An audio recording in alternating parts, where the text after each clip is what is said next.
Hello, this is Catherine Dubberly, the Answer Lady. Usually our knitting machines work so smoothly that it's just a dream come true, but every now and then something happens, such as the card reader refuses to advance even though everything looks to be normal. Jack is going to help a knitter troubleshoot her card reader. All right, what our friend has said is you can push this down and you can advance the card. But if you'll notice when I'm doing this, I'm going to do left-handed. But when I'm doing this, look right here. This is not moving at all. This piece is not moving. This piece is not moving. Oh, you're right. These are the belt-driven pieces. So this will move this, but this will not affect that. Ah. So what we've got is, see, watch this. As we go, it goes down, makes a little bit of a turn, and then it pops back up again. So what we've got is we've got buildup and dirt in here and in here. If you'll notice these little slots right here, means that we can spray inside of here. Most of the time when they won't advance, it's because this plate underneath here that I'm indicating, under the little pink piece, is not rotating properly. And if you'll notice there's a plate under it here and a plate here. Those two have to pass one another as that mechanism bounces back and forth. See, this is rotating and this is not. Watch.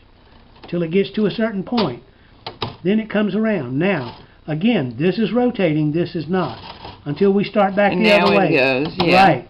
So now you can see this plate, relationship to this plate, relationship to this drive wheel. This is what's sticking to stop the mechanism from pulling this down just enough to rotate this one click. I want to ask you a question. Yes. This is not the problem, but I'm sure the knitters are familiar with seeing this yellow greasy buildup. Right. I was a little shocked to see it on this machine because it's a machine that has been very, very well cared for and is in excellent condition and appeared to be pristine. I've been knitting on it. It's a new addition to my knitting machine library, and it's given no trouble. And yet, here is this old dingy grease that is. Yes.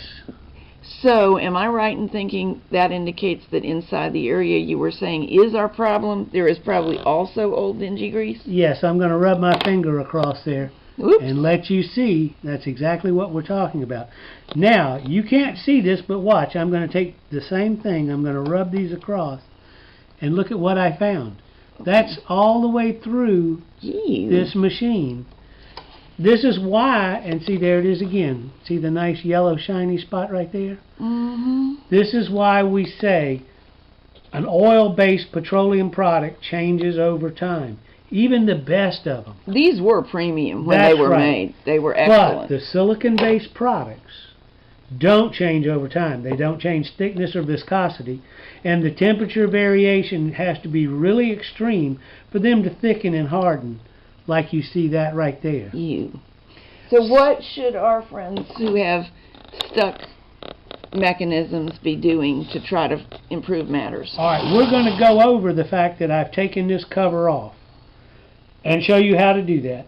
Here we go. We're going to set the cover back on, and if you'll notice, it's a pretty easy operation. It's just this end must go in first. I'm going to show that a couple of times. That's our, as we're sitting and knitting, that's our right hand edge. Right. The blind end of the machine has to go in first, and then you just set it into place.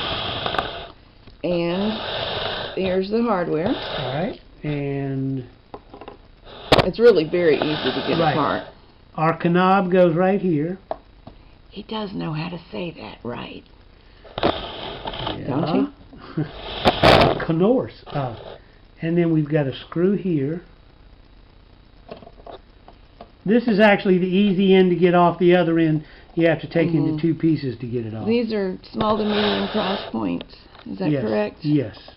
Now, my suggestion is get them all started and don't snug them up because you want a little bit of free play, see there, until you get them all going.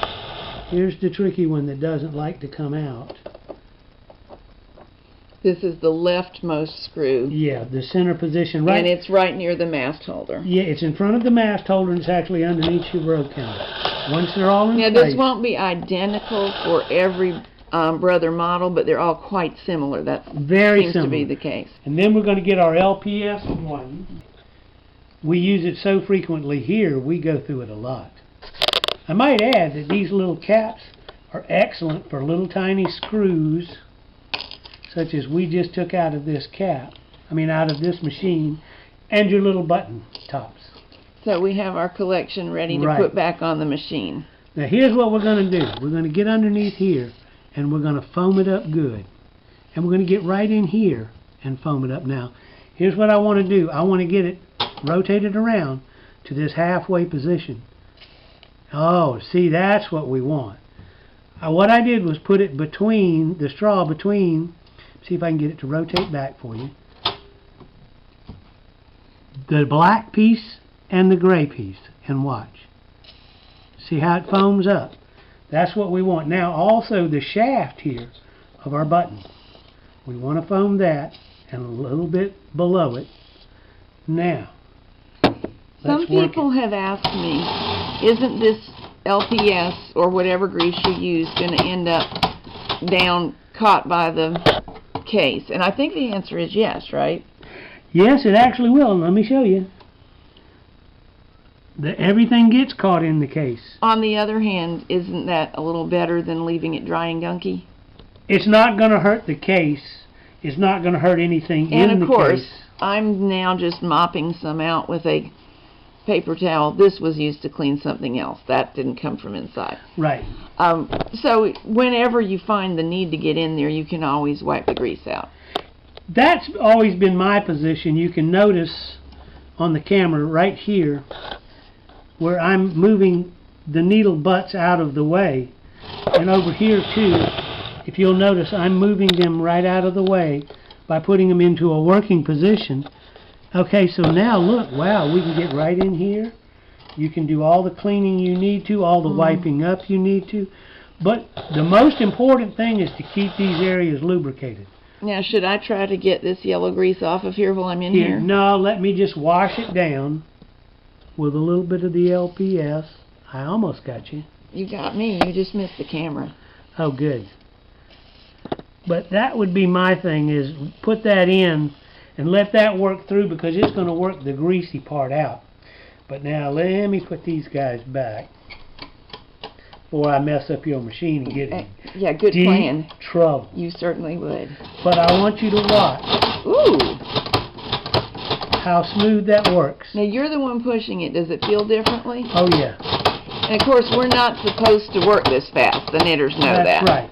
Now, I also want to point out, as that goes down, on my side, I can see a little metal foot right here, rising up and down. And what I'm going to do is I'm going to put this on there, and then I'll show you.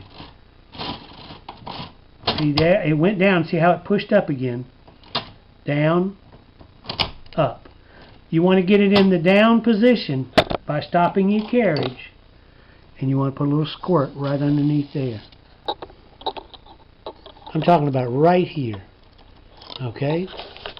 And let me see if I can get all 6 hands working. There you go. I don't know if you saw that, but I'll point it out. That piece right there. Go ahead, Catherine, move the carriage for me. The other way, the other way. Whoa, see how it made the jump? Do it just a little bit. Come back toward me. Right there, stop. Oops, you went too far. Oh, there it is. It popped up and down. Okay. Do it one. Don't be messing my machine up. You're not. Towards you? Away from me slightly. All right, now come back. A little more. Oop, it jumped. Watch this. Now it's down. And then it pops up. And then coming back, now it's down. And then it pops up. So basically, when you see the dial engage the drive cog, that's when there it goes. It's now engaging. you want to stop, and that's when you want to lubricate down there, because Yeah. Well, I can see that clearly. That's not difficult to spot, and I'm sure everyone else can do it too. Now, see how viscous that is? Now it's starting to move around. That will move its way down to the bottom and get out of our way. I can dab a little of it. it. You can. But mostly the action is taking place right here. This cog is driven by the belt, the timing belt. So we're all thinking that here is my card reader. Right, and of you course are. it is. The feelers and various things are in there, but the information is happening. And here is the shaft, if you can lift the camera just a little bit. This is the shaft that's actually driving the card reader. And there it goes rotating back and forth and back and forth. So this, from my side, you'll see a little white set of drive teeth on this side, underneath here. And the shaft that I just pointed out to you is what runs those drive teeth. So when the card reader's not working right, get the cover off. This is where you want to lubricate. We've had friends with this problem before, and again, you may have to spray it and foam it good like we just did, and let it sit for a while. Let it work in. Leave the cover off until you see the mechanism advancing like it's supposed to. See this little guy right here watching. Oh, he went away. Right, and now he's up. He's up and pushing, and he's up and pushing, and he's up and pushing. So you see that that is a part of that drive mechanism that's sticking. It's driving me crazy. I have I'm to sorry. dab at that. But I don't think we mentioned the product. Everyone always says, what did you use? This is it. It's called LPS1. Some other knitter told me after we have recommended it, because we use it so much, that she found it on Amazon, and I went and looked, and you can get it on Amazon. We get ours at Granger, which has a website as well as a local store for us. And the reason Jack likes it is it's a silicone lubricant that does not have any ingredients in it that are dangerous to any part of the machine. There are silicones around that don't meet that criteria. Yes, because they're silicones with additives. One of the things that came with your original machines was an oil that was a 10-weight, non-tacking, light mineral oil. This is also non-tacking. It's also light. It's of a 10-weight category. It won't let anything stick to it, and it won't stick to anything. This also conditions the metal. So you got to be careful. Not all products are the same. We've had these researched by chemical engineers trying to match Bellador and Lori Lynn's another one we like. Yeah, I mean, we've tried to match these qualities. We have actually no complaints whatsoever with Lori Lynn, and it's readily available. It's not as deeply lubricating, though. Right, and if you'll notice, we recommend LPS1 as a cleaning lubricant, and then the food grade H1 as a straight lubrication. Now what we're seeing is you could, and I'll use the straw. Let's see, one of these is empty. Yeah. You could do this if you were desperate and you were really worried about removing this cover. It's not going to be nearly as effective as what we just went through. And you can also spray right down in here. Remember, we saw the little guy jumping up and moving, advancing our dial. This would be suitable to let it soak and do this. And there's, of the two arrows, whichever one's not showing pink, you can stick it in the other arrow. I would like to point something out, though. It is also possible to get a foreign object down in here. Yes. Half of a snap has been fished out. Yes. And out of one of mine, I got a torn piece of card. Right. And the minute I got it out with my tweezers, it went back to being perfect. Much better to get the cover off if you feel comfortable doing that. Here, let's show them how to get this off. All you have to do is get your screwdriver end underneath and lift a little, and that comes right off. Piece of cake. Right. Well, a piece of plastic. But this is not hard. Get in there, lubricate it up real good. Let it sit for a little bit, and then you can go right back to card reading.